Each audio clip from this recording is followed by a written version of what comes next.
Atlas TI lançou recentemente a versão 22 do seu software de análise de dados qualitativos para o desktop. A gente até já falou aqui no canal sobre essas atualizações da versão 22, eu vou deixar o cardzinho desse vídeo aqui em cima. Nesse vídeo, então, eu vou falar um pouquinho sobre as alterações e sobre as novas funcionalidades da versão web do Atlas TI.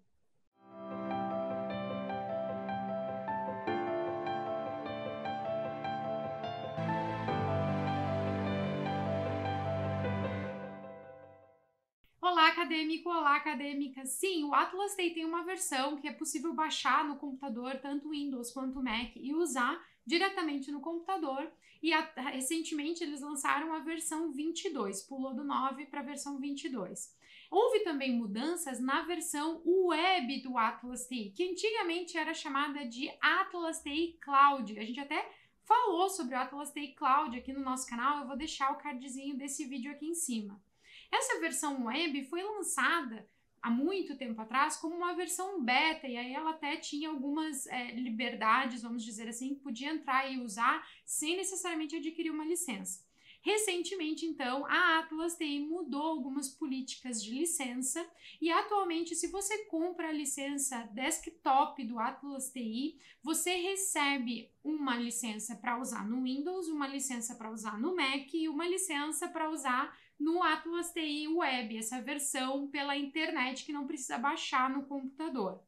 Agora, se você não quer as versões desktop do Atlas TI, você pode assinar por alguns meses somente a versão web do Atlas TI, que não precisa baixar no computador, só usa no navegador. Você pode acessar o site da Atlas TI e ver os valores dessa licença, como muda muito e, enfim, essas políticas são conduzidas pela própria empresa Atlas TI. Eu vou sugerir, então, que você acesse diretamente o site para verificar quais são os valores, né, no momento que você estiver assistindo esse vídeo.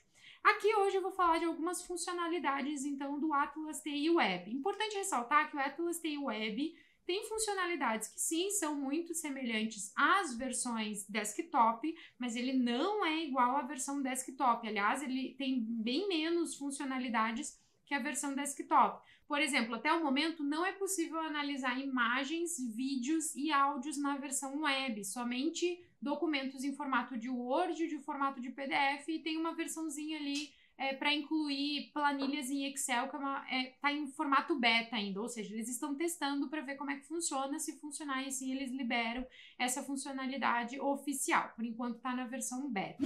Aproveitando, se você não é inscrito aqui no nosso canal, já clica aqui embaixo, se inscreve, já marca a sinetinha para receber notificações de quando tem vídeo novo por aqui ou de quando a gente está ao vivo. E aproveita e dá uma olhadinha na descrição desse vídeo. A gente sempre deixa alguns links de materiais que podem te ajudar na tua pesquisa. Vou mostrar aqui na tela do computador, esse aqui é a página inicial, vamos dizer assim, de um projeto demonstrativo do próprio Atlas TI, que são 13 entrevistas incluídas nesse projeto. Se eu clico aqui nessa entrevista, vai aparecer a entrevista na sua totalidade. Aqui à direita aparece, então, os trechos que foram criados como citações, quotation é citação. Então, isso aqui foi criado como uma citação e foi incluído o código razão futuro digital. Cada um dessas caixinhas coloridas aqui é um código que foi incluído nessa citação que foi marcada aqui nesse documento. Então, a gente consegue ver os trechos que foram marcados com códigos nessa entrevista específica. Essa é a funcionalidade básica, isso também é feito no Atlas TI versão desktop. Até aí, nenhuma novidade, vamos dizer assim, porque ele faz exatamente a mesma coisa que a gente consegue ver no Atlas TI Desktop. Se eu clicar aqui nessa tagzinha, aparece uma etiqueta, a gente consegue ver então o gerenciador de códigos, e aí aparece todos os códigos que foram criados no Atlas TI para então codificar trechos. Eu consigo ver também quais são os documentos que esse código foi inserido e quantas citações esse código foi usado. Se eu clicar nessa flechinha, ele aparece para mim, então, a lista das citações. Eu consigo ver essas citações em cada um dos códigos. Então, por exemplo, nesse código aqui, eu tenho 2 citações. Estão aqui as 2 citações. 1, 2. Se eu clicar aqui em outro que tenha mais citações, vamos ver, esse aqui tem 5 citações, por exemplo, e eu clicar aqui nessa flechinha, ele vai aparecer as 5 citações. 1, 2, 3, 4, 5 citações, né? Aqui aparece de onde é que está a entrevista, né? Onde é que foi feita aquela citação. E aqui também aparecem algumas outras informações. Eu posso, por exemplo, adicionar comentários se eu quiser, ou ver quais são os códigos, né? Se tem mais de um código inserido em cada uma dessas citações, não é o caso, mas se eu quiser adicionar mais um código, eu poderia aqui, posso clicar aqui, então, e inserir mais códigos nessa citação aqui.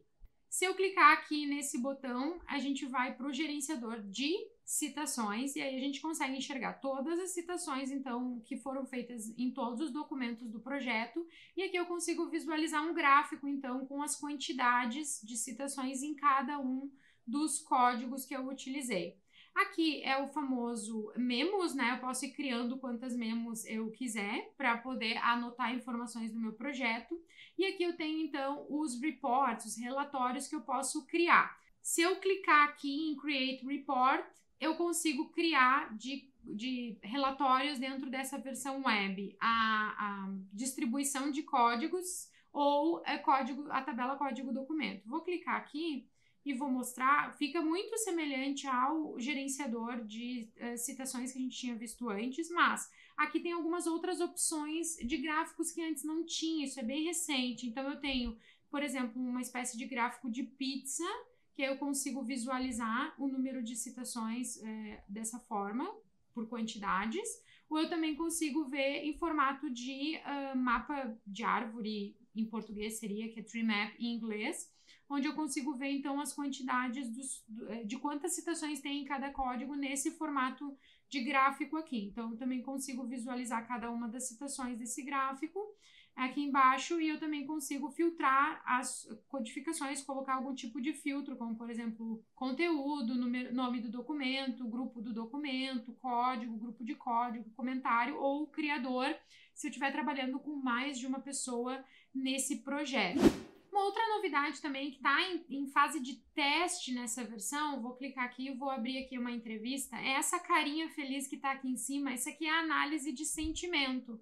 Quando eu clico aqui, ele me pergunta se eu quero fazer a análise baseada na sentença ou no parágrafo. Vamos fazer na sentença para ver como é que é e iniciar, então, a análise de sentimento. Aí o que ele vai fazer? Ele vai escanear todo aquele documento ali que eu selecionei. De novo, essa é uma versão que está em formato beta, eles estão testando ainda.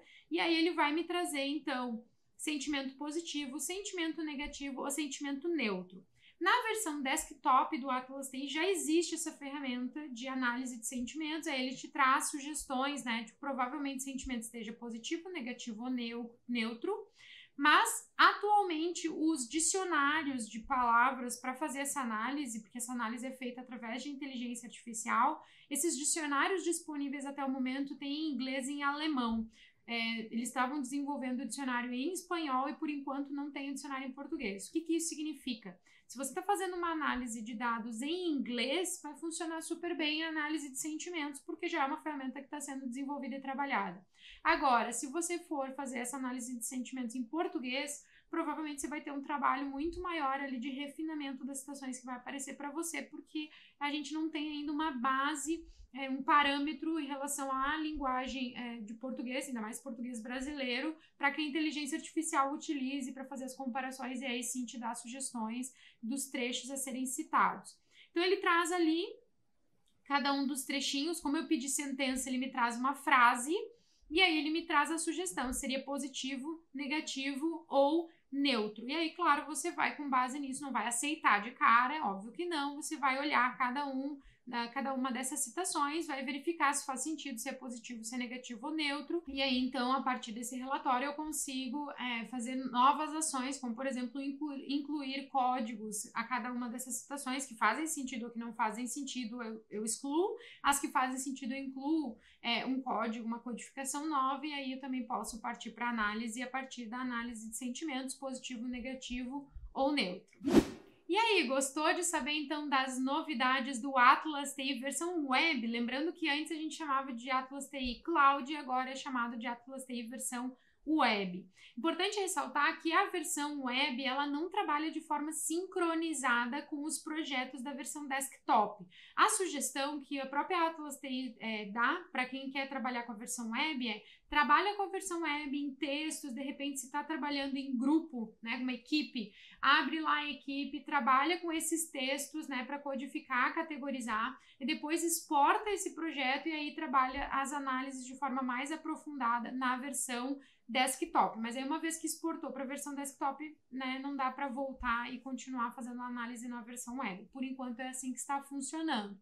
E aí, você já usou o Atlas TI versão web? Não usou? Sabia dessas funcionalidades? Deixa aqui nos comentários, você sabe que eu adoro saber. E a gente se encontra então em um próximo vídeo. Até!